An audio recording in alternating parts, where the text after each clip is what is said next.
Hello, everyone. It's Ana Maria. I'm super excited to be connecting with Cesar Alvarez, my sibling, my very best friend my whole life.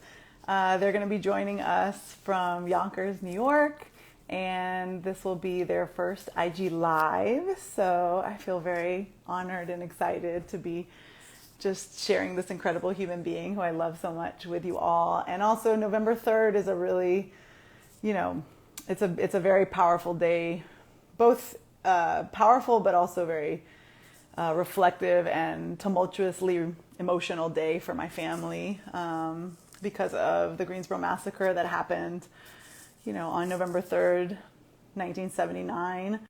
And it is something, whenever we heard the words November 3rd, we didn't think of an election. We thought of this thing that happened 41 years ago. Hi, Cesar. So Hello. excited to see you. Yay. This is so nice. I think you might be my favorite guest so far. Oh, I mean, you're one of my favorite human beings in the whole world, but I'm so excited that you're here. And look, there's yeah. Mama. My kids and our mom is are watching downstairs. I So love it. I love it's a it so family affair, much. and I'm in mom's office because for There's a hot various mess. reasons. Well, we decided to.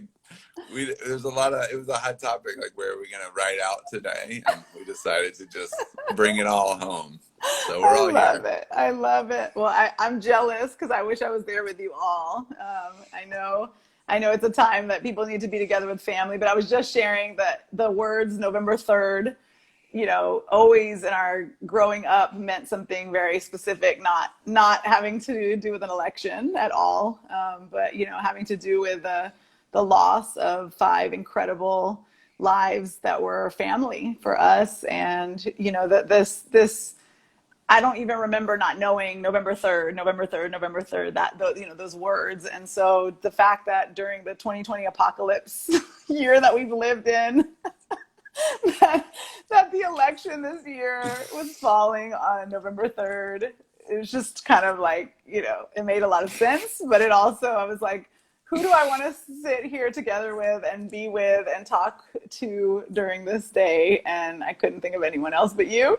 And I know you made fun of me because it was a 24-hour Yeah. notification that we Try not to were. tell your guests. I couldn't think of anyone else but you. And like, how long did you spend trying to think of someone other than me before you texted me? It's like No. that could be my like on my resume. If you can't think of anyone other than me. No, honestly, it was that I was like, okay, I need to talk to someone who is the November 3rd village person, and then contacted a few people here and there. But like honestly, the Okay. no, listen, don't give me a hard time No, yet. I'm just kidding. This is comedy. Comedy.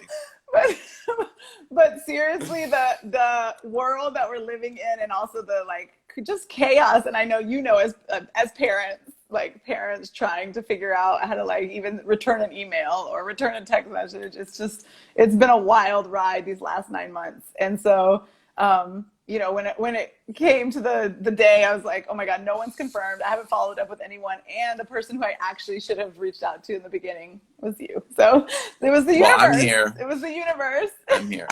I want to say, just for anyone that doesn't know, the kind of headline is on November 3rd in 1979, five protesters that were members of the Communist Workers' Party were gunned down in the street by white supremacists in Greensboro, North Carolina, with the advance warning and the collaboration of the Greensboro Police Department and people in the Bureau of Alcohol, Tobacco, and Firearms and the Yeah. FBI. So our parents were members of the organization, and they were deeply involved in the aftermath. They had just left Greensboro, and I'm named for two of the people who were killed because I was born a year later, almost to the day. So Yeah. I just turned 40, Yeah. and I think just for those of you, anyone that doesn't know, we grew up in the aftermath of this massive sort of incident of white supremacist violence. And I think we've both felt in the last 4 years, when there's been so much more talk about white supremacy, Yeah. state-sanctioned white supremacy. Yeah.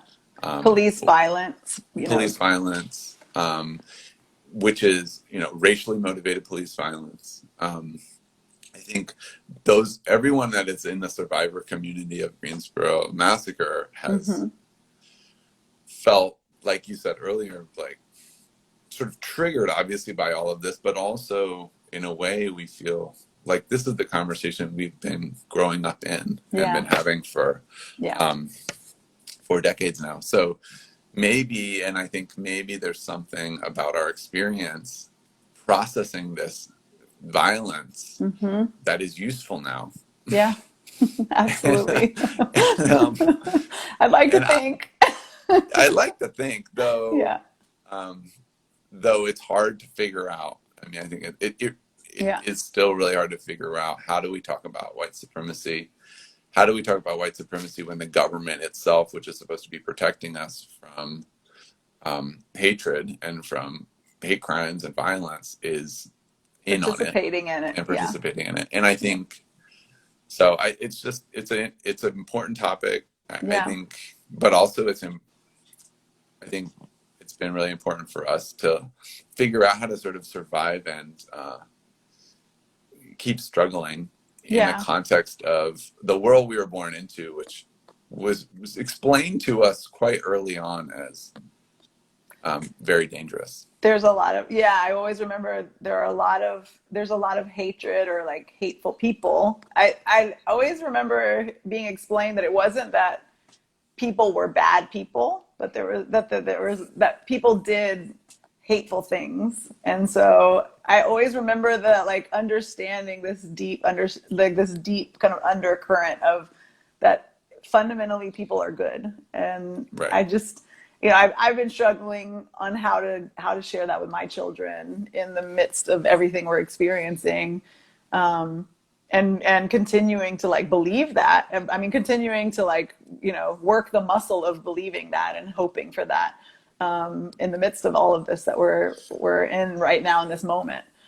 So a story I wanted to tell you, I don't know if I told you, is that after the murder in Charlottesville, and after the white supremacists were in Charlottesville, and Trump said there's good people on both sides, and that woman was murdered, I was asked to present.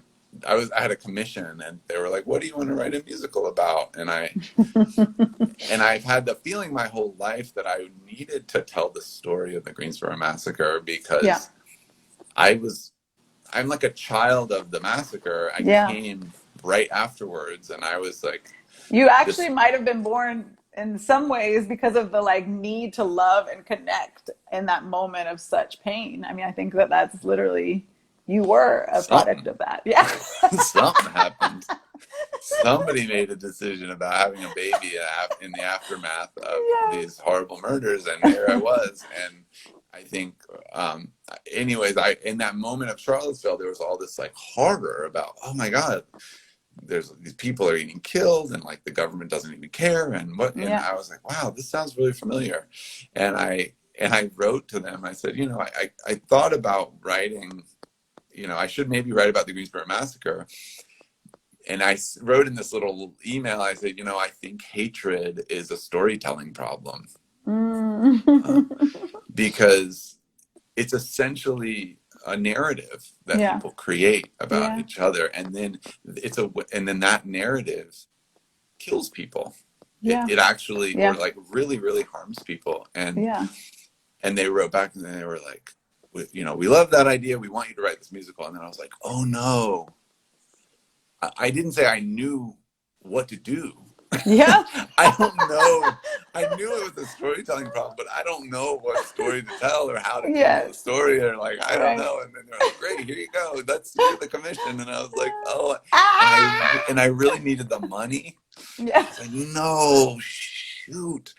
Now I have to go and unearth all of this terrible, Yeah. scary story about, and my own origin story. And Yeah. so anyways, over the last few years, I've been writing this story about how do we write our way? How do we kind of sing and speak and think our way out of a world which is kind of endangering us so much with hatred? Not in all of us, because white supremacy endangers all of us. All of us, yeah. And especially anyone that's falling in any way out into the margins of what our society deems as a more worthy life. And absolutely.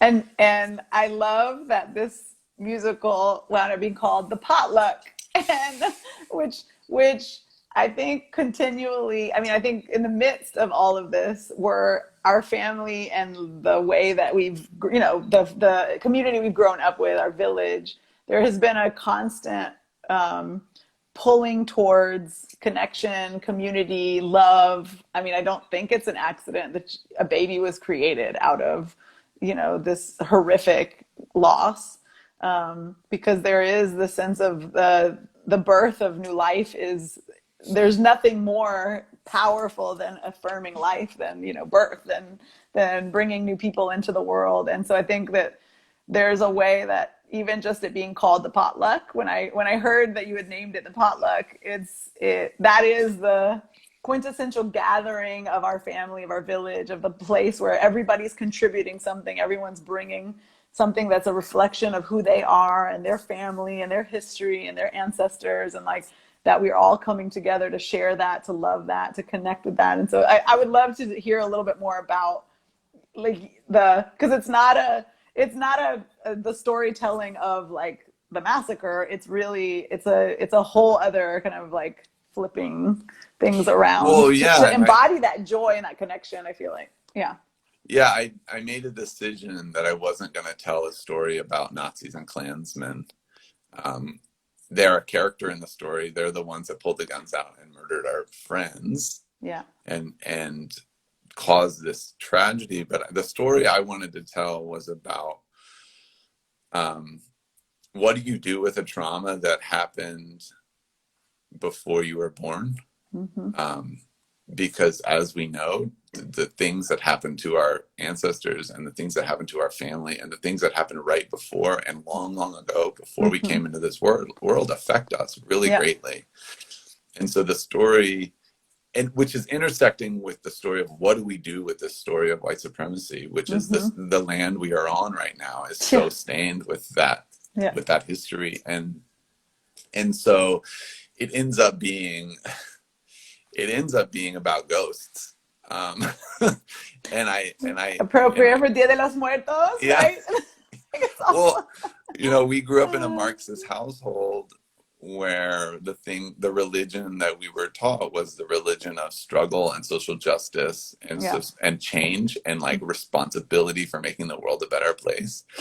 And our family like had us explore religion and the ideas behind religion, but it was always almost as this theological quest. And then sort of like, what do you think about that? How do you it was think the that politics of religion more than it was the spirituality of religion.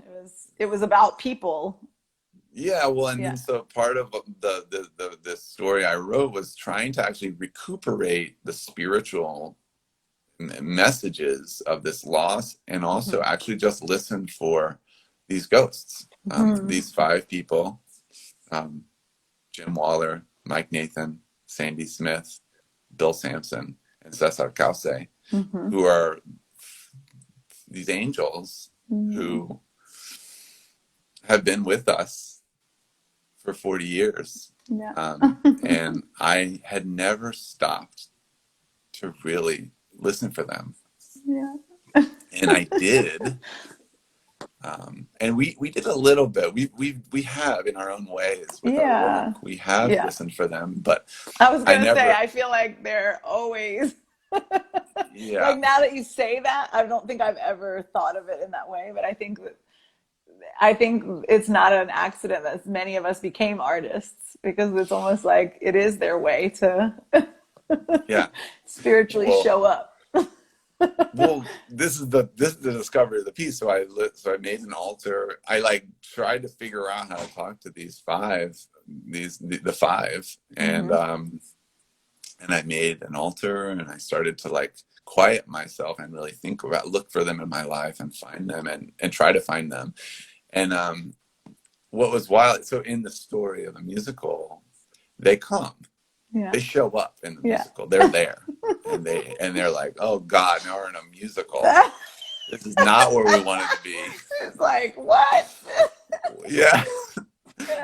and I which is kind of in a way how I feel about writing musicals. Like, what am I doing? I didn't think I was going to end up writing musicals, but I am. But also, I just had this incredible experience over many months, speaking with them, being with their spirits and their ghosts, and learning from them, and it was totally life-changing. Wow. And I'm still trying to put it into words in the script and in the music, and I'm going to share it. You know, I'm making plans to share it with the world in the form of this musical, but also I haven't even talked to you about it very much. I know. One of the I'm going to just tell you one story, which is years ago I went to Seattle and I met with Ana Maria Calce, who's the president of the University of Washington, and she's Cesar Calce's sister, who I am named after. And she had contacted me and said, "You're named after my brother. We should hang out." And we went and we had lunch, and she was at the time like a provost in this band, and I was just like broke touring musician. And she took me out to lunch, and she handed me a book, and it was William Faulkner's A Light in August, which is, you know, one of these epic Southern Gothic tomes. And on the binding, it's in magic marker, it says Cesar and Calce on the binding. And she said, "I wanted you to have this." Oh my God. And so I was like, "Oh my God, this is precious." And I kept this old weathered book, and I put it on my shelf, and it was always my precious object. And then when I started writing the musical, in this moment, there's a scene, and I'm like talking to Cesar Calce, and I'm like, you know, what do you say to this person who is this ghost, this icon that I'm named after, and that I've been trying to understand what that means my whole life. He's our father's best friend. He's our father's best friend. Yeah. And he said, and I said, you know, I met your sister, and you know, she's this big fancy university president, and she gave me this book that belonged to you. And he was like, "Oh, like, well, did you read it?" And I was like, "No." And he was like, "Why didn't you read it?" And I was like, "I don't know. I didn't think about it. You know, I just thought it was cool. It was like an object." And he's like, "Well, you know, you should read it. You should probably read it because it's a whole book. A lot of good things.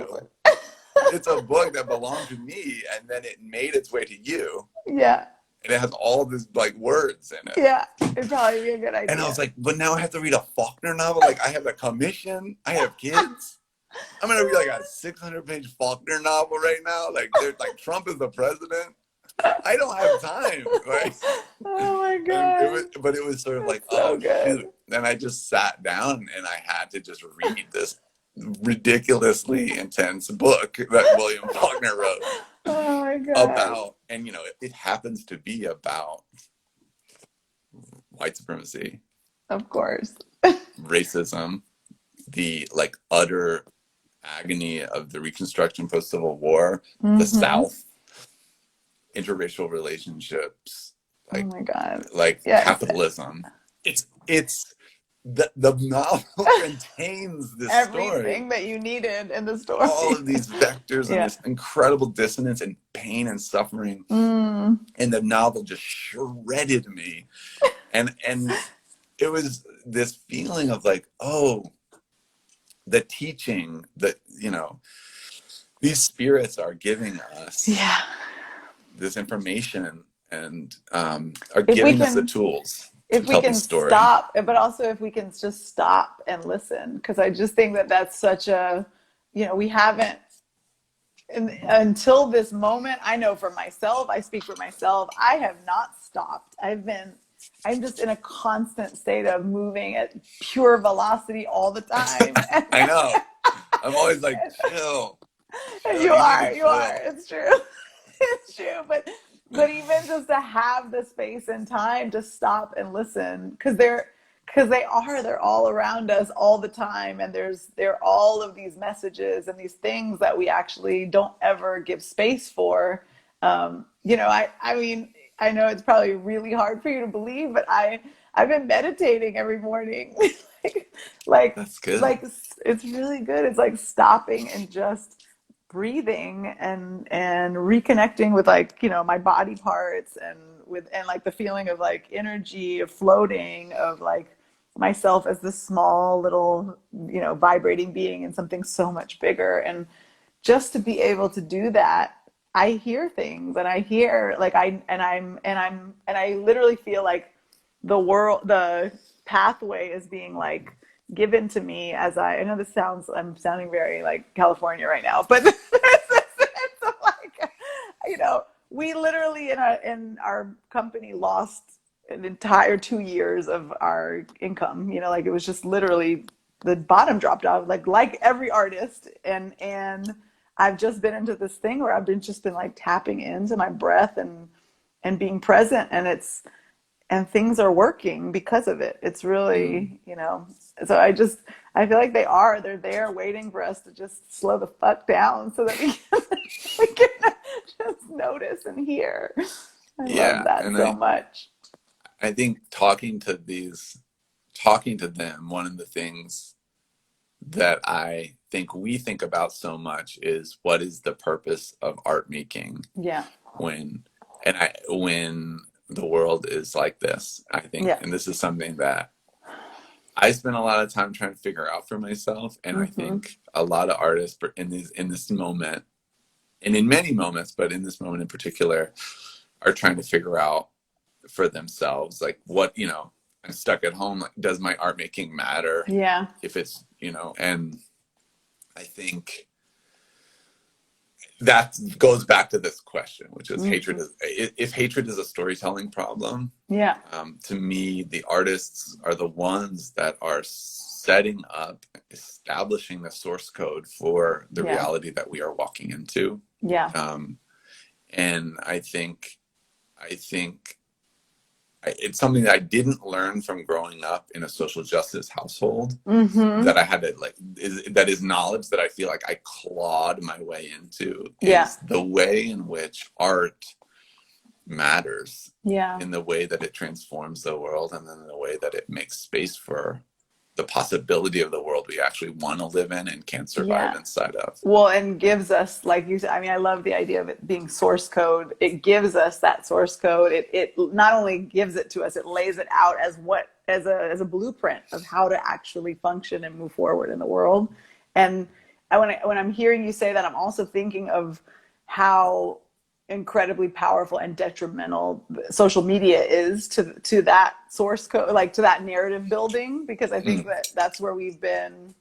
It's interesting to think about, even just the hysteria around the election and what's happening in this moment right now, and people running to clean out shelves at the grocery stores, and like the nature of frenzy and apocalypse planning that has been happening over and over and over again for the last 8 months. I think there is something that happens in social media that is kind of like, I feel like it creates that, but as artists working in live events and working in live, like, bodies in space and telling stories and making connections, there's a way that it supersedes anything that's possible through the digital realm. And I know that there's a way that I've been so resistant to like functioning in the digital realm until now, and that we've had to move over so many of our things being in these platforms, right?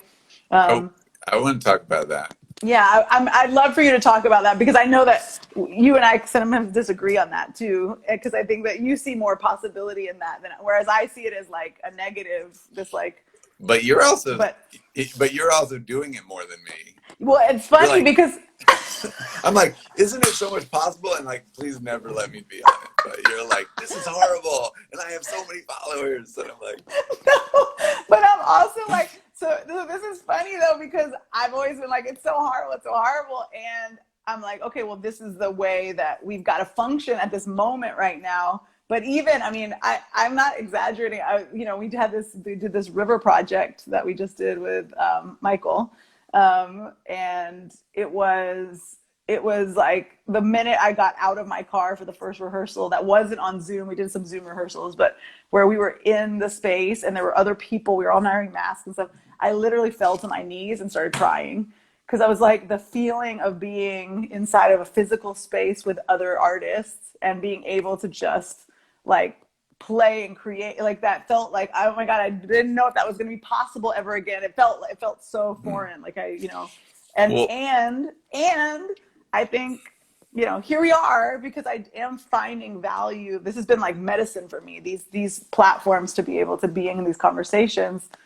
Yeah, but I want to hear you talk about that because I think that social media, I mean, I view the internet as the mind of humanity just turned on in 1992. Mm-hmm. It like, I was reading with my fourth grader about the Transatlantic Telegraph. It was like the first time, or the Transcontinental. They took a cable from like Missouri. Oh my God. And they took a string, a metal string, and they took it and all the way to California. And then they were like, tap, tap, tap, tap, tap. And someone was like, tap, tap, tap, tap. And they were like, oh, wow. And then over the next years, it was like the strings went all around and linked the entire globe. Right. In the 1800s, then that just kept happening. The strings turned into fiber optics. They just kept growing. Right. And then all of a sudden, in 1992, it went, and the whole thing turned on into this, and it lit up, and it turned into this newborn baby brain. Oh my God. Which was scary. like a nightmare. Because we've all had, those of us that have had newborns, you're like, oh no. You're like, you don't want a newborn baby brain. No. The size of the earth. And so for me, like, the internet is this toddler.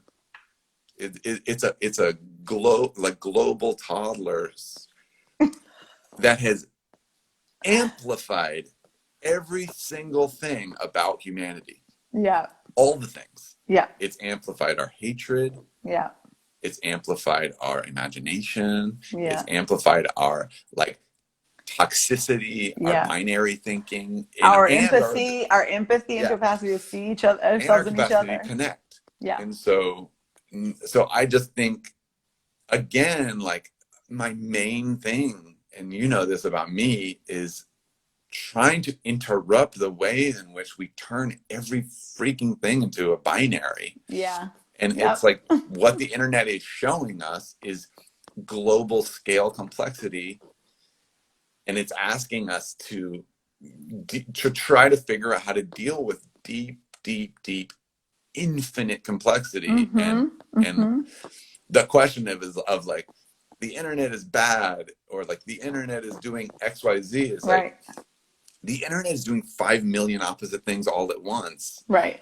And our job is to figure out how to expand human imagination to turn the toddler brain into like an imagination brain and a high functioning brain with values and with like good ideas about what kind of world to make. Right. And that's, to me, is what artists are doing, and what the responsibility of artists are. It's not necessarily to use the art just to like have an opinion. It's about using the art to make the world that we want to live in. And to also encourage thinking and engaging. I feel like that's also the it's not about giving people answers or even giving people what that future is. It's about the creating opportunities for people to actually practice what does it mean to think, or to question, or I mean, I love the idea that it's forcing us to blow up the idea that the binary isn't working, that it's not all good or all bad, or lose it or gain or do it or don't do it. I mean, there are people that like, you know, have absolutely no connection to the internet or are like on their phones all the time. Like, what are the ways in which can you talk about a little bit about that? Well, two stories I want to share. Yeah. So I've been Zoom. By the way, before you go, there have been so many people that I love, and that, like, did you see Ruth is on there? Tuche, that's Tuche. Like, there's all these. Like, I know. I can't get too involved in who's joining, because then people go down, like go away. I'm like, no, we lost. I'm like, well, I'm so too sensitive for this. I have to not. I want to tell you two stories though about connection during COVID. Yes. So one is that I started teaching. I got a new job. I'm an assistant professor of music at Dartmouth. Which they joined us, by the way. Did you see them? They came in. I did not know. God. They came in. It's been amazing and terrifying and really intense to have my first tenure track job during COVID. Yeah. On Zoom. I'm just like hanging on by a thread. Yeah. And there's 3 kids and homeschool. Oh my God. And I'm like, welcome to my new Zoom professorship. Anyways, but one of the things that's been amazing is the incredible. I walked into this semester not knowing. Yeah. Can you get an education on Zoom? Like, is this possible? Maybe not. Can you learn how to be an artist on Zoom? Maybe not. Maybe not. We're going to try.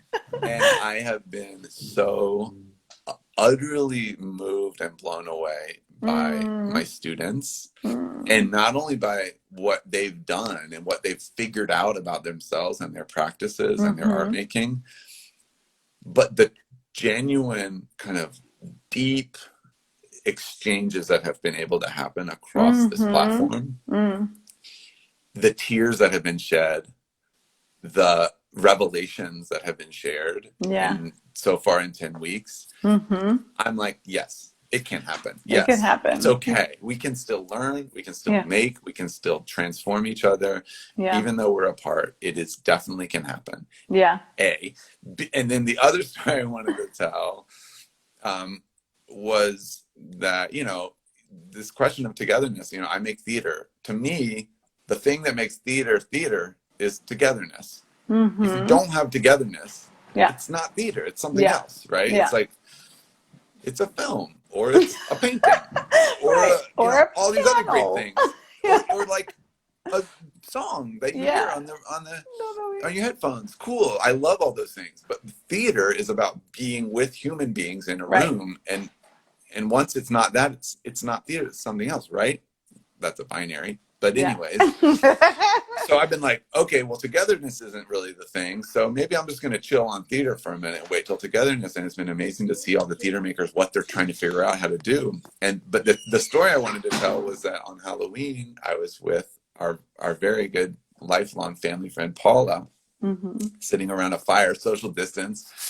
And and we've been like doing a really good job of keeping each other safe and social distancing and mask. And our families have gotten to hang out a little bit. And and we were like 6 feet away. We're outside, and I like just reached my hand out to her, and she reached her hand out, and we just held hands for a minute. And I was like, "Good." The Niagara Falls came out. Makes me cry thinking about it. This just simple gesture of just holding someone's hand. Yeah. And and I'm someone that is lucky because my pod has got all these many generations happening. So I've not been like skin starved the way a lot of people are. But and the reason I tell you this story is because like in that moment when I held hands with Paula, I was crying, and that was all there was. And kids are running around screaming, everyone's talking, like commenting, like it's just everything's continuing on. But this moment happened, and I was like, oh, we are being rebuilt. Our relationship to each other Yeah. is being rebuilt, and we are going to newly experience togetherness in a way that we have never experienced it. And so the opportunity of the rewriting of togetherness that is going to be happening and that is already happening is so powerful and exciting. And I'm so excited for what's going to be possible in live arts. Like even now, like what is, I mean, what's like happening? People like you who are out there fucking with the masks on and the cameras and just like doing it. And while I'm just like homeschooling and just like, I don't know. I'm doing some of this. You all. Like those people, and also the people that are just trying to survive every day so that they can be alive and be here with us when this is over and we get back, because there's like, and all the artists, so many artists are mad at themselves because they feel like they're in the wrong place. They're the people with the masks that are out there like live painting on the sidewalks for the people in the retirement homes and things. And then there's the people that are just hiding and sleeping and trying not to die. And all of those artists are who we need. We need everybody. Absolutely. And I want more artists to not be so mad at themselves for whatever they've been able to do. And, extending that out towards people too, just like beyond artists, like that the idea of there's just so much patience and love and surrender that is needed right now, and that if we could just give ourselves some space for that, I just think it's so critical. Like whatever you're doing, however you're, I mean, it's funny that you have the illusion that I'm like out there doing all these things, because I in my head am feeling like I'm feeling so like I'm like cooking and cleaning and like wiping butts like so much more of my time than I've ever done in my life, and so it's part of it I feel so not fully active in what I'm doing, but with that said, I hear you saying wherever we are is perfect. We are whole. We are complete. We are all doing the best we can. Where's Dad? He's in the garage, in the office. I don't know. Do you want to say hi to Sydney? Hi, Sid. This is usually what he does about mid place on the table, is come in and have a this is going to be the new look for this gesture in all art from now on, which is like the random interruption of like a cute thing, person, human, baby, like accident, food, like yelling, random. This gesture is going to be really important in our processing of this moment. This thing. Yeah. All these gestures, they're just new gestures. It's true. It is. And they're ancient gestures. I love this so much too, though, that our conception of togetherness is completely being restructured and rebuilt. I think that's such a beautiful thing, not only thing to think about, and gives me so much again, I think it reframes all the craziness of what we're feeling into something that it's like, oh no, this is what rebuilding feels like, right? This is breaking down and rebuilding feels like, but that also, just even in this moment right now, right where we feel like, potential upheaval is like we're at the precipice of something really, really potentially tumultuous. I mean, I'm saying it really nicely. Do you want to get into it? Yeah, I think I would love to get into that part of it, because I do think, again, growing up, in the shadows of November 3rd, there was always a sense of like there were FBI people like across our street spying on our family, or bomb threats at theaters that Contratiempo performed in multiple cities, multiple states, like things that were always kind of like you're not sure of your safety always, and that's not a given or a guarantee in a way that I think some people go through life, I mean, white people mainly, but go through life feeling and thinking. And so, I would love to talk a little bit more. Yeah, I'd love to hear some of your thinking around this moment, and also Yeah, like I mean, I know for myself what I feel like I am taking with me from our childhood and, growing up the way we did is that no matter what, you have to keep living and loving and connecting and being, and like that resilience is the fight, is part of the fight, is like how you actually fight back is, I mean, to go to the beach every single year and gather with friends and family inside of sometimes when the world felt like it was falling apart, and it was literally falling apart. Well, with the survivor community. Yes, with the survivor community, that sense of just resilience is such a powerful, I think, lesson, and also it's a skill set. In some ways, I feel like we've been preparing our whole lives for this moment.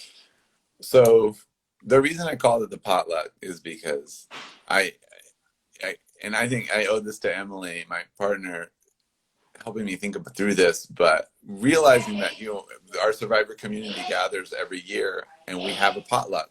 And in the potluck, we sing and we remember our friends who died, and we make food. And in particular, our father makes really good food. Yes. Our father makes a seafood paella that takes all day, and he gets mad at everybody because they're not doing the right thing. And it's this huge, like, epic. It's kind of like their social justice Thanksgiving that happens. And what I realized is that was a ritual. It was a healing ritual, which we were doing, that was allowing our community to heal and survive. Yeah. And so I think, and this is a little bit of a tangent, but I just think the idea that we grew up with was that struggle was constant. Yeah. And we named our dog Lucha, which meant struggle. Which, as a kid, that always was very strange growing up in the South. When people come over and say, "What's your dog's name?" Lucha. I mean struggle in Spanish. You say, "What's your dog's name?" Lucha. And they're like, "What's that?" And they're like, "Oh, it means struggle." And people get more confused.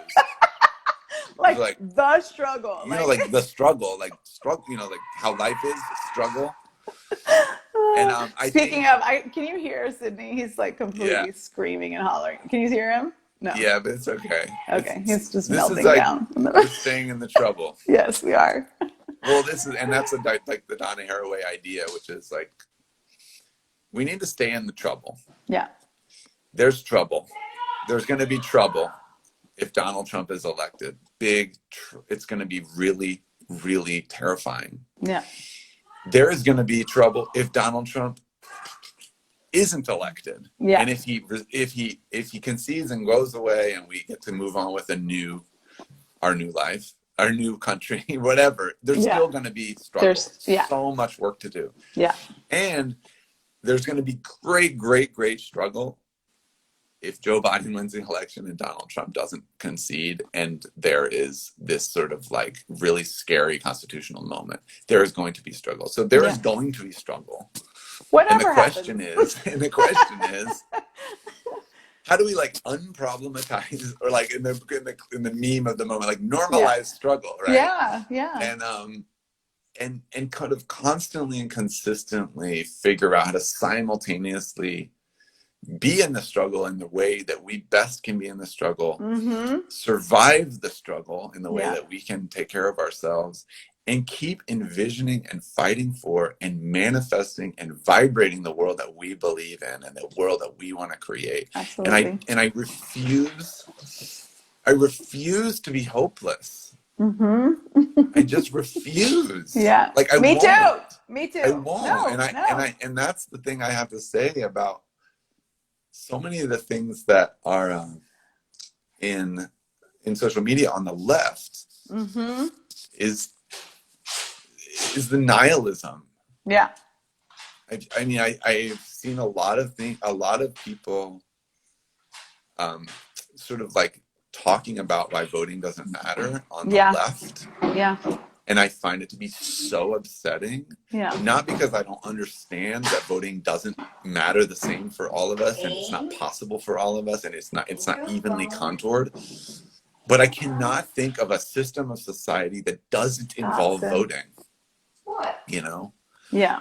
And that doesn't. Sorry, involve... I'm saying stop because do not shoot that at me.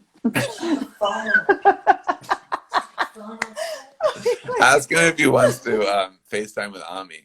Would you like to FaceTime with Ami? Oh, come on. I don't even have another device because we have now suspended all screen time in our home because someone has gone off and gotten to a thing where he's just gonna.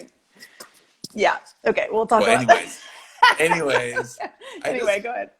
That's all. That's my soapbox. I just feel like it's really important to like maintain vision and maintain the possibility of, and there's not, we're not reaching the utopic place where everything's going to be great. And it's about being willing to have a utopic practice. Yeah. And the utopic practice is about like living in a way that creates the possibility that the world can be better.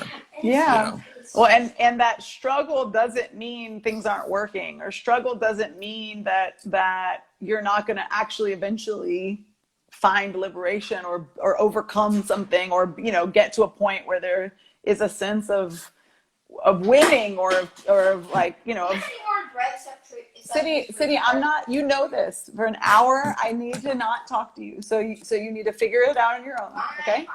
So, that there's, and you need to do it not out loud, but that there is a sense of surrendering to struggle as like, I think it's why I've built a dance company for the last 15 years in a field that like it doesn't support the kind of work that we did for many years. And it was because of like the relentlessness of like what you said. I'm not going to not be hopeful. I'm not going to be told that I can't do this, or that I don't belong, or that this isn't possible, that I'm just going to keep moving and keep doing and keep believing. And so I just think that is what this moment is calling for right now. It's calling. City, please stop. It's calling for us. Yeah, you're gonna escape. Yeah. Okay, I'm gonna escape.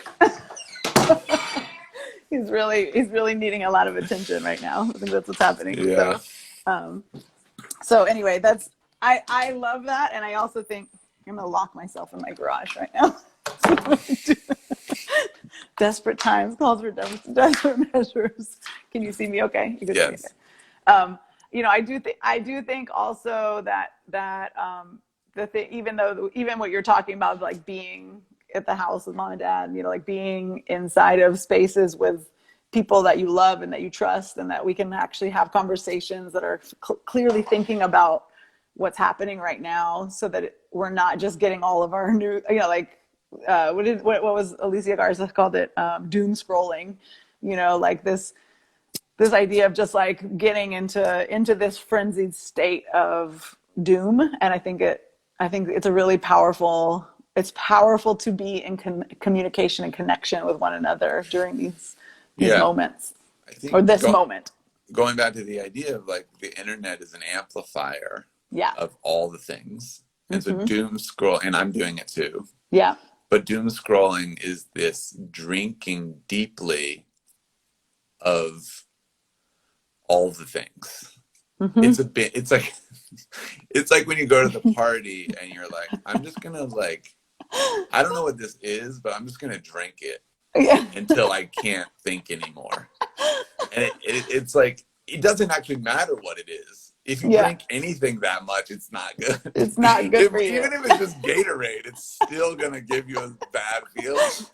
And I think that's the thing. It's like when we get into this like consumption mode, it is dangerous for us. It doesn't feel good, and it is important to figure out how to interrupt it. The one thing I wanted to talk with you about that is, I think, in relationship to this, as people are talking about, like, what do you do if there's a coup, or like, what do you do?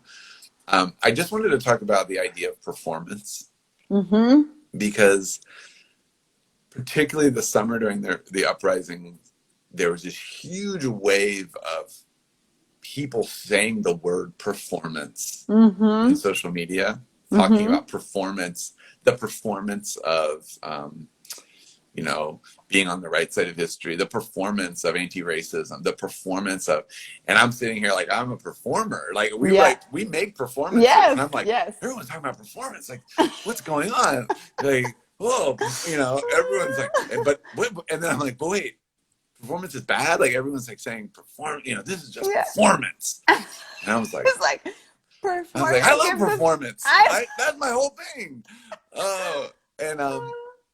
And I just think it's important for us to remember that we're always performing. Yeah. Yeah. This is performing. We are performing. We are performing right now. We are performing. Yeah.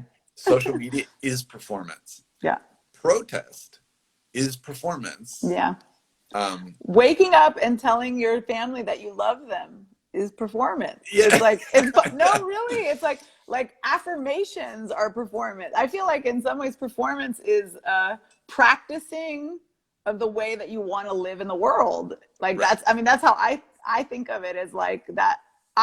It's why I make performances that are about what I believe in, because I'm like, if I'm performing these big ideas of radical joy, of, you know, of thought making us all free, of like these like large ideas and concepts, if we perform those, then eventually we'll develop the skill and muscle to actually live them and be them. Well, right. Yeah. I believe that performance can transform the world. Yeah. That's why I make performances. That's why I make performances. That's why it's like my literal entire life is thinking about the meaning and the possibility of performance. Yeah. And so I also think a lot of performance isn't great, right? Yeah. And doesn't change anything and perpetuates things. And and again, it's this binary about like what, like, are you performing or are you really doing something? And I'm like, okay.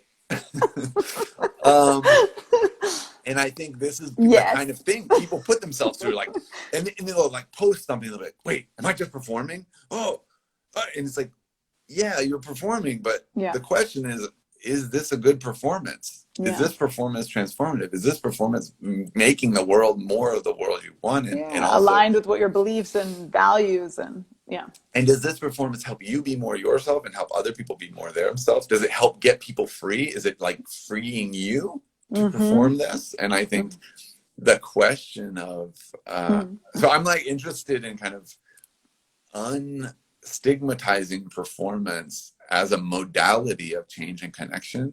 Yeah. And then particularly, what do we do when and if Trump is inciting violence and pretending that he won the election? Yeah. This is a question of performance. Yeah. This is a question of how do we generate mass uprising that is going to fundamentally alter what is possible and what is happening in our country. Yeah. And I think we need to be, this is what we need to be thinking about, is like, how do we engage? What are we going to do?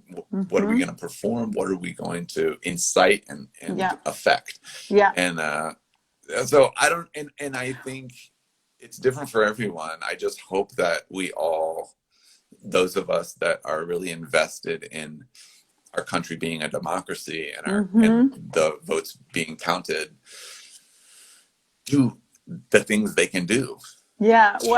Put pressure on that.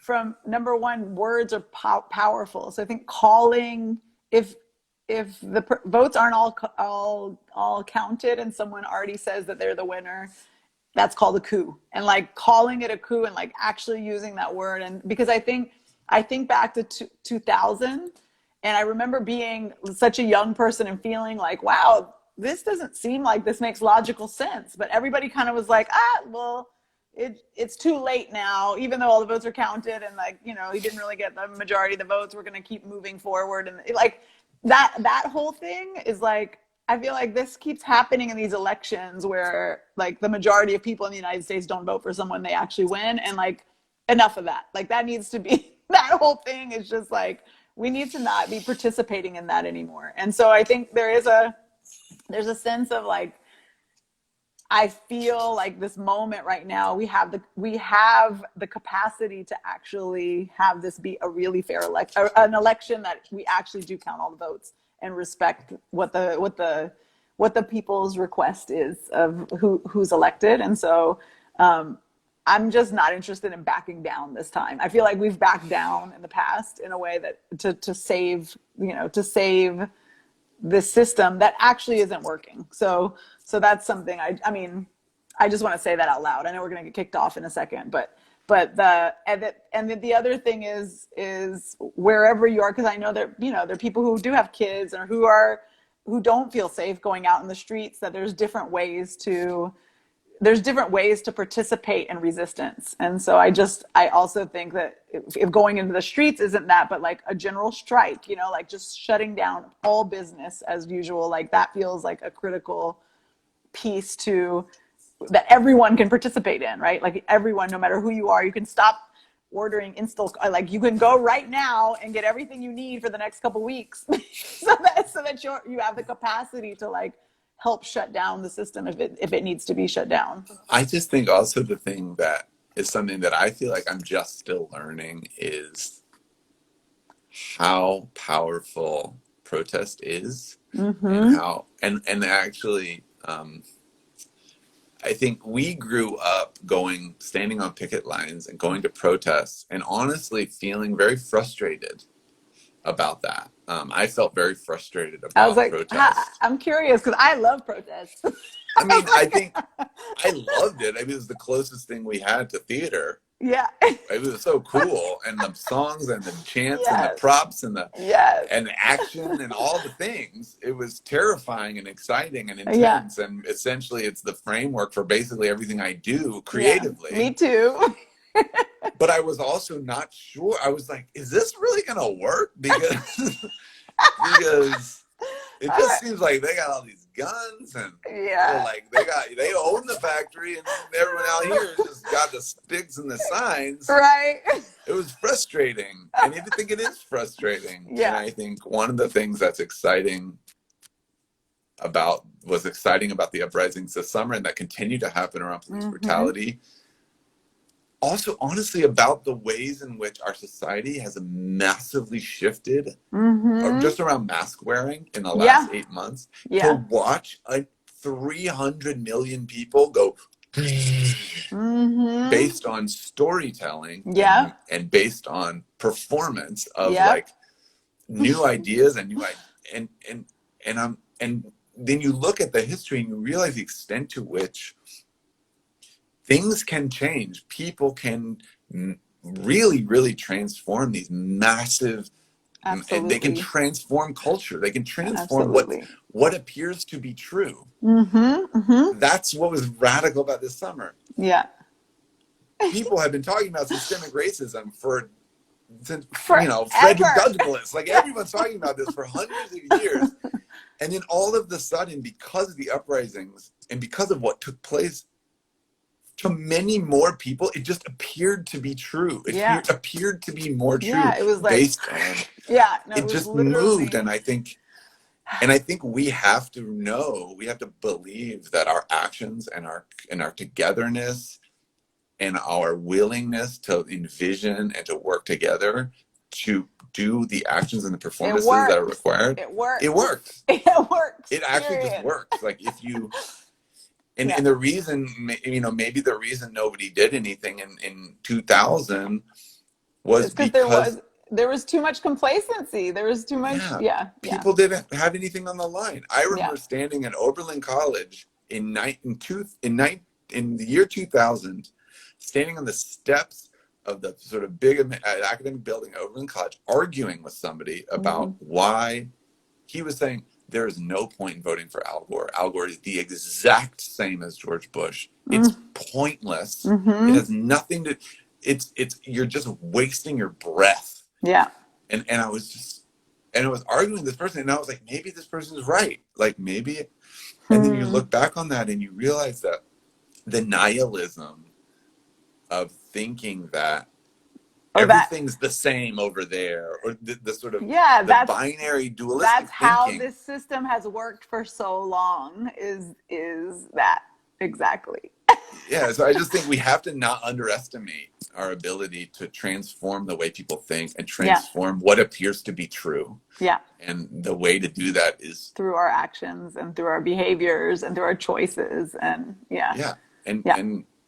and through our performances. Through our performances. Cesar, I love you so much. We're about to get kicked off. It's the hour right now. Okay.